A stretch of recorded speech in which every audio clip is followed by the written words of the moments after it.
மீண்டும் அவன் பின்னால் வந்த அம்பிகா, இங்க பாரு, இப்ப சொல்றதுதான், இனிமே எக்காரணத்தை கொண்டும் நீ என் கிச்சனுக்குள்ள வரக்கூடாது.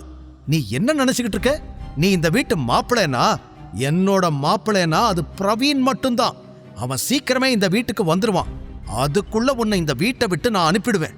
உனக்கும் இந்த குடும்பத்துக்கும் எந்த உறவும் கிடையாது.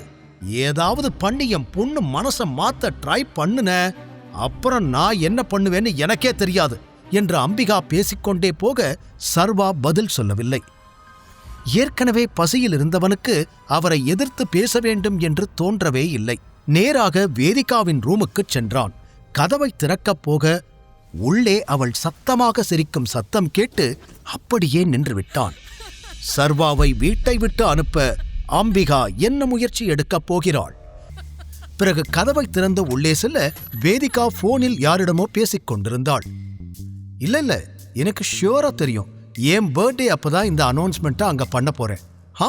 ஆமாமா, நான் சொல்ல மறந்துட்டேன், அந்த கான்ட்ராக்ட் ஃபைனல் ஆயிடுச்சு. எல்லாமே நான் போட்ட எஃபர்ட்னால தான். இப்ப நான் எவ்வளவு சந்தோஷமா இருக்கேன் தெரியுமா? எல்லா பிரச்சனையும் முடிஞ்சது. தாத்தா கூட இப்ப என்கிட்ட ரொம்ப நல்லா பேசுறாரு என்று போனில் சொல்லி இன்னும் அவள் சிரித்துக் கொண்டிருக்க, இன்னொரு பக்கம் சர்வாவிற்கு பசி அதிகமானது. பேசாம ஆலியா வீட்டுல ஏதாவது சாப்பிட்டு வந்திருக்கலாம். தேவையில்லாம அவசரமா கிளம்பி வந்து நான் பெரிய தப்பு பண்ணிட்டேன் என்று நினைத்தவனால் இப்போது வேறு எதுவும் செய்ய முடியவில்லை. வேதிகாவிடம் பேசும் நிலையில் அவன் இல்லை. எனவே அமைதியாக கட்டிலின் மறுபக்கம் சென்று போர்வையை எடுத்து போர்த்தி உறங்கத் தயாரானான். அப்போதுதான் வேதிகா அவனை திரும்பி பார்த்தாள். நான் உன்கிட்ட அப்புறமா பேசுறேன், இல்ல காலையில போன் பண்றேன் என்று போனில் சொல்லிவிட்டு காலை கட் செய்தவள் சர்வா பக்கம் திரும்பி கோபமாக முறைத்து பார்த்தாள். உன்கிட்ட எத்தனை தடவை சொல்லிருக்கேன், ஒவ்வொரு டைமும் நான் டென்ஷன் ஆகி கத்துனாதான் உனக்கு புரியுமா? எவ்வளவு தைரியம் இருந்தா ஏன் பெட்ல படுக்க வருவ என்று வழக்கம் போல அவள் கோபத்தில் கத்த, மற்ற நேரமாக இருந்தால் சர்வாவும் பதிலுக்கு பதில் பேசியிருப்பான். ஆனால் இப்போதோ, இங்க பாரு, இப்ப உன்கிட்ட சண்டை போடுற அளவுக்கு எனக்கு தெம்பில்ல. சத்தியமா இதை பத்தி பேசி ஆர்கியூ பண்ணவும் நான் தயாரா இல்லை. எனக்கு ஏற்கனவே ரொம்ப பசிக்குது. உனக்கு விருப்பம் இல்லைன்னா நான் இந்த ஓரமா தரையில படுத்துக்கிறேன், உன் பக்கத்துல கூட வரமாட்டேன், போதுமா என்று ஒருவித எரிச்சலோடு சொன்னவன் முகத்தையே சில நொடிகள் அமைதியாக பார்த்தாள் வேதிகா. பசிக்குதா? ஏன் வீட்டுக்கு வரதுக்கு முன்னாடியே சாப்பிட்டு வர வேண்டியதுதானே என்று நிஜமாகவே அவள் புரியாமல் கேட்க, அவளை பார்த்து சிரித்த சர்வா, சாப்பிடல என்று மட்டும் கூறினான். ஓஹோ, எப்படி நீ சாப்பிடுவ? கொடுத்த பணத்தை எல்லாம் நேத்துக்கு கோட் சூட் வாங்குறேன்னு வேஸ்ட் பண்ணிட்ட. அதுக்கப்புறம் உன்கிட்ட எப்படி காசு இருக்கும்? அதனால தானே நீ சாப்பிடல என்று கண்களை உருட்டி அவள் கேட்க, இப்ப அதுக்கு என்ன பண்ண முடியும்? என்கிட்ட பணம் இல்ல, நான் சாப்பிடல, அவ்வளவுதான். அதுக்கு மேல இதை பத்தி பேச வேண்டாம், ப்ளீஸ் விட்டுட என்று சொன்னவன் தரையில் படுக்க தயாரானான். சில நிமிடங்கள் எதுவும் பேசாமல் இருந்த வேதிகா, நீ வேலை செய்யறவங்க யார்கிட்டயாவது பசிக்குதுன்னு சொன்னியா? இல்ல பசியிலேயே சாகலான்னு முடிவு பண்ணிட்டியா? சொல்லியிருந்தா அவங்க ஏதாவது பண்ணி கொடுத்திருப்பாங்கல்ல என்று ஒரு வேகத்தில் அவள் கேட்டுவிட, நிமிர்ந்து அவளை பார்த்த சர்வா, என்ன புதுசா என் மேல ரொம்ப அக்கறை? எனக்கு என்னன்னா உனக்கு என்ன என்று நக்கலாக கேட்டான். இங்க பாரு, எனக்கு உன் மேல எந்த அக்கறையும் இல்ல. நீ எப்படி போனா எனக்கு என்ன? ஒருவேளை நீ பசியிலேயே செத்தா கூட எனக்கு அதுல எந்த லாஸும் கிடையாது. சொல்ல போனா நீ என் வாழ்க்கையை விட்டு போனா சந்தோஷப்பட போற முதல் ஆள் நான் தான். அதுக்காக நீ மொத்தமா இந்த உலகத்தை விட்டே போகணும்னு நினைக்கிற அளவுக்கு நான் ஒன்னும் கொடூரமான பொண்ணு கிடையாது. எந்திரி, என் கூட வா என்று பொறுமையாக சொன்ன வேதிகா எழுந்து நிற்க, அவளை சிறிது ஆச்சரியத்தோடு பார்த்தான் சர்வா. அவனால் வேதிகாவை புரிந்து கொள்ள முடியவில்லை. என் கூட வான்னு சொல்றேன்ல என்று சொல்லி அவள் ரூமை விட்டு வெளியே செல்ல சர்வாவும் பின்னால் சென்றான். அவள் எங்கோ செல்கிறாள் என்று புரியாமல் அவள் பின்னாலே செல்ல, வேலையாட்கள் உறங்கும் இடத்திற்கு வந்தவள் கதவை தட்டினாள். வேகமாக ஒரு பெண் கதவை திறக்க, வேதிகாவை பார்த்ததும் அதிர்ச்சியோடு, என்னாச்சு மேடம் என்று பவ்யமாக கேட்டார். சிறிது நேரத்திற்கு முன்பு சர்வா வந்து எவ்வளவோ கதவை தட்டி அழைத்து பார்த்தான். யாருமே கண்டுகொள்ளவில்லை. ஆனால் வேதிகா ஒரு முறை அழைத்ததும் அனைவரும் வந்து நிற்பது அவனுக்கு ஆச்சரியமாக இருந்தது. உங்களுக்கு 15 மினிட்ஸ் தான் டைம், அதுக்குள்ள அவனுக்கு சாப்பிட ஏதாவது ரெடி பண்ணணும். அதுக்கு மேல ஒரு நிமிஷம் ஆச்சுனா கூட உங்க யாருக்கும் இங்க வேலை கிடையாது, புரிஞ்சுதா என்று அதிகாரமாய் அவள் சொல்ல, பின்னாலிருந்து அதை கேட்ட சர்வா சிரித்து விட்டான். வேதிகா சொன்னதை கேட்டதும் அந்த வேலையாட்கள் மூவரும் வேகமாக கிச்சனுக்கு சென்றனர்.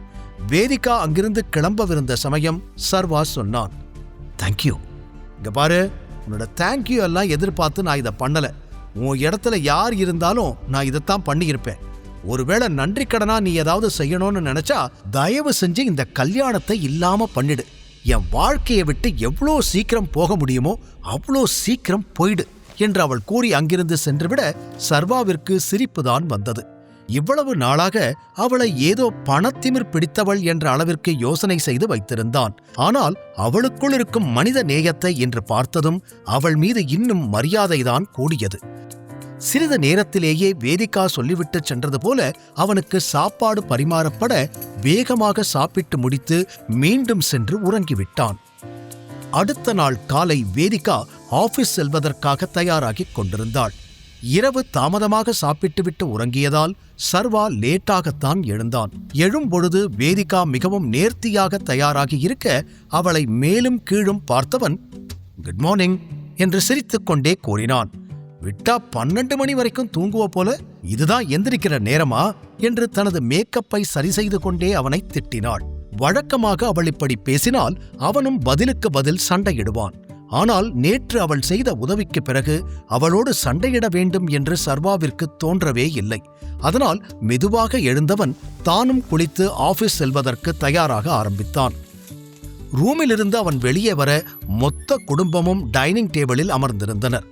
நாமளும் போய் சாப்பிடுவோம் என்று நினைத்துக்கொண்டே முன்னால் வந்தவன் அப்போதுதான் தீரஜும் அங்கு அமர்ந்திருப்பதைக் கண்டான். கொஞ்ச நாள் இவன் ஆளை காணோன்னு நிம்மதியா இருந்தேன், மறுபடியும் வந்துட்டானே இவன் என்று நினைத்தபடியே சர்வா சென்று டைனிங் டேபிளில் அமர, அடடே மாப்ள வந்துட்டீங்களா, உங்களுக்காக தான் வெயிட் பண்ணிக்கிட்டு இருந்தேன் என்று வந்ததும் பேச்சை ஆரம்பித்தான் தீரஜ். இந்த வட வாயம் பேச ஆரம்பிச்சாலே நமக்கு இரிட்டேட் ஆகுதே என்று மனதிற்குள் நினைத்து கொண்டாலும் சர்வா அவனை பார்த்து அமைதியாக புன்னகைத்தான். அவனுக்கும் உணவு பரிமாறப்பட சாப்பிட தயாரானான். ஆமா வேதிகா, ஒரு விஷயம் கேள்விப்பட்டேன். இந்த வீட்டோட மாப்பிளைக்காக நீ புதுசா கோட் சூட்டெல்லாம் வாங்கி கொடுத்திருக்கியாமே, அப்படியா? என்று சர்வாவை வம்பிழுக்க முடியாமல் வேதிகாவிடம் கேட்டான் தீரஜ். பாவம், இந்த வீட்டு மாப்பிள்ளை கிட்ட போட்டுக்க ஒரு நல்ல ட்ரெஸ் கூட இல்லைன்னு தெரிஞ்சா வெளியில நம்மளோட கௌரவம் என்ன ஆகுறது? அதுக்காகவாவது இவருக்கு 4 நல்ல ட்ரெஸ் வாங்கி தரணும் இல்ல? அதைத்தானே நீ பண்ணிருக்க. உன்னை நினைச்சா எனக்கு ரொம்ப பெருமையா இருக்கு என்று வேண்டுமென்றே அவன் பேசிக்கொண்டே போக, தீரஜ் இப்ப எதுக்கு நீ இதெல்லாம் பேசிக்கிட்டு இருக்க? சாப்பிடத்தானே வந்த, அமைதியா சாப்பிடு என்று அவன் வாயை அடைத்தாள் வேதிகா. உடனே குறுக்கே வந்த அம்பிகா, இப்ப அவன் என்ன தப்பா சொல்லிட்டான்னு நீ சண்டை போடுற?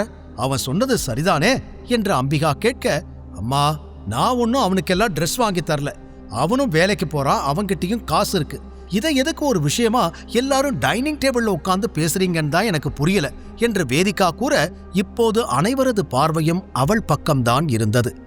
எனக்காக சப்போர்ட் பண்றாளே, நிஜமாவே மாறிட்டாளா என்று சர்வா கூட அவளை ஆச்சரியமாகத்தான் பார்த்தான். ஆனால் அவள் அவ்வாறு பேசியதற்கு தீரஜ் மீது இருந்த கோபம்தான் காரணம். வழக்கமாக அவள் அமர்ந்து சாப்பிடும் இடத்தில் இன்று வேண்டுமென்றே அமர்ந்திருந்தவன் உன்னுடைய இடத்தை நான் பிடித்து விட்டேன் என்று சொல்லாமல் சொல்லியிருந்தான். அந்த கோபத்தில்தான் வேதிகாவும் அவ்வாறு பேசினாள்.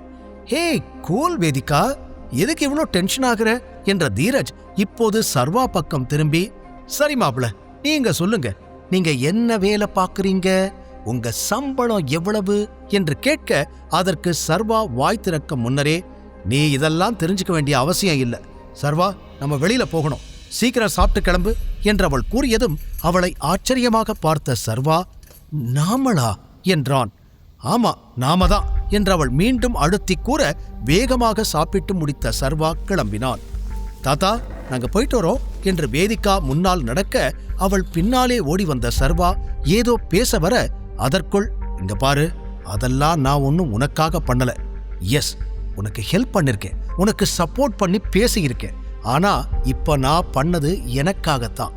தேவையில்லாம இதுக்கு தேங்க்ஸ் சொல்லிக்கிட்டு இருக்காத. உடனே என் கார்ல ஏறு, உனக்கு எங்க போகணுமோ அங்க நான் உன்னை டிராப் பண்றேன் என்று அவள் சொல்லிக்கொண்டே போக சர்வா குழம்பினான். இவள்தான் நேற்று வரை என் காரில் ஏறவே கூடாது என்று பிடிவாதமாக கூறினாள். இன்று இவளா இப்படி பேசுகிறாள் என்று ஆச்சரியத்தோடு பார்த்தவன், நிஜமாவே நீதான் பேசுறியா? நீ நல்லாதானே இருக்க, உனக்கு ஒன்றும் பிரச்சனை இல்லையே என்று கேட்டான். உனக்கு வரணும்னா வா, இல்லேன்னா போ, அவ்வளோ சலிச்சுட்டு நீ ஒன்றும் வர தேவையில்லை என்று அவள் முகத்தை திருப்பிக் கொண்டு காரை கிளப்ப தயாராக வேகமாக அவளை தடுத்தவன், என்னை இப்போ நீ டிராப் பண்றேன்னு சொன்னா ஈவினிங் நீதானே என்ன பிக்கப் பண்ணிக்கணும், அது உனக்கு ஓகேவா? அவள் எப்படியும் மறுப்பாள் என்ற எண்ணத்தில் அவன் கேட்க, ஓகே என்று சாதாரணமாக அவள் கூறியதும் காரில் ஏறிக்கொண்டான் சர்வா. இருவரும் அங்கிருந்து கிளம்பினர். சிறிது நேரத்திலேயே அவனை அவனது ஆபீஸில் இறக்கிவிட்டு கிளம்பியிருந்தாள் வேதிகா. வழக்கத்தை விட இன்று அவன் சீக்கிரமாகவே ஆபீஸ் வந்திருந்தான். இருந்தபோதும் இன்றும் மொத்த ஆபீஸுமே அவனைப் பற்றிதான் பேசிக் கொண்டிருந்தது. அவன் லிஃப்ட் அருகில் செல்ல ஏற்கனவே லிஃப்ட் கூட்டமாக இருந்தது. இருந்தும் கடினப்பட்டு அதற்குள் ஏறிக்கொண்டான். பாத்தியா, இவனுக்கு எவ்வளோ தைரியம்னு. ஸ்டாஃப்ஸ் எல்லாரும் போறோம், இவன் ஒரு அசிஸ்டன்ட் தானே, அடுத்த லிஃப்ட்ல வந்தா என்னவா என்று அவர்களுக்குள் முணுமுணுத்துக் கொள்ள சர்வாவிற்கும் அது நன்றாகவே கேட்டது.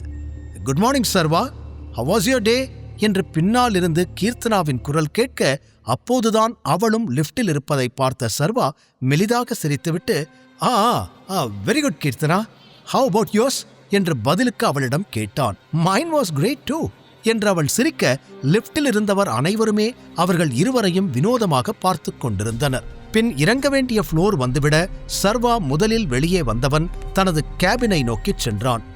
தனது இடத்தில் அவன் அமர்வதற்கு முன்னரே அவனது போன் ரிங் ஆனது. இவ்வளோ காலையில யார் கூப்பிடுறாங்க என்று யோசனையோடு போனை காதில் வைத்தவன், ஹலோ என்றான். ஹலோ, நான் உன் மேனேஜர் பேசுறேன், உடனே என்னோட கேபினுக்கு வா என்று அதிகாரமாய் ஒலித்த அந்த குரல் சர்வாவின் பதிலுக்கு காத்திருக்காமல் அழைப்பை துண்டித்து விட்டது. போனை கீழே வைத்துவிட்டு சர்வா மேனேஜர் கேபினுக்கு சென்றான். மெதுவாக கதவை தட்டிவிட்டு, சார், சர்வா என்று வெளியிலிருந்து குரல் கொடுக்க, எதுவா இருந்தாலும் உள்ள வந்து பேசு என்று ஒரு பெண்ணின் திமிரான பேச்சு கேட்டது. ஒருவேளை காமினியா இருக்குமோ என்று யோசித்துக் கொண்டே கதவை திறந்த சர்வா நினைத்தது போல எதிரில் காமினி இருப்பதை பார்த்தான். அவனை அழைத்திருந்த அந்த மேனேஜரின் செக்ரட்டரி காமினிதான். அவள் முகத்தில் சர்வா மீது இருந்த கோபம் அப்பட்டமாக தெரிந்தது. ஏதோ பிளான் பண்றா என்று நினைத்தவனுக்கு தான் டைகர் என்ற விஷயம் அவளுக்கு தெரிந்தால் தன்னிடம் எப்படியெல்லாம் கெஞ்சுவாள் என்ற இமேஜினேஷன் தேவையில்லாமல் வந்து போக தனக்குள்ளேயே சிரித்து கொண்டவன் கதவை மூடிவிட்டு மிகவும் பவ்யமாக மேனேஜர் முன்னால் வந்து, குட் மார்னிங் சார் என்று கூறினான். எனக்கு இந்த குட் மார்னிங் குட் ஆஃப்டர்நூன் எல்லாம் தேவையில்லை. என்ன விஷயமோ அதை நான் ஸ்ட்ரைட்டா சொல்லிடுறேன். முழு கதையையும் கேட்டு மகிழ பாக்கெட் FM ஆப்பை டவுன்லோட் செய்யுங்கள். லிங்க் டிஸ்கிரிப்ஷனில் கொடுக்கப்பட்டுள்ளது.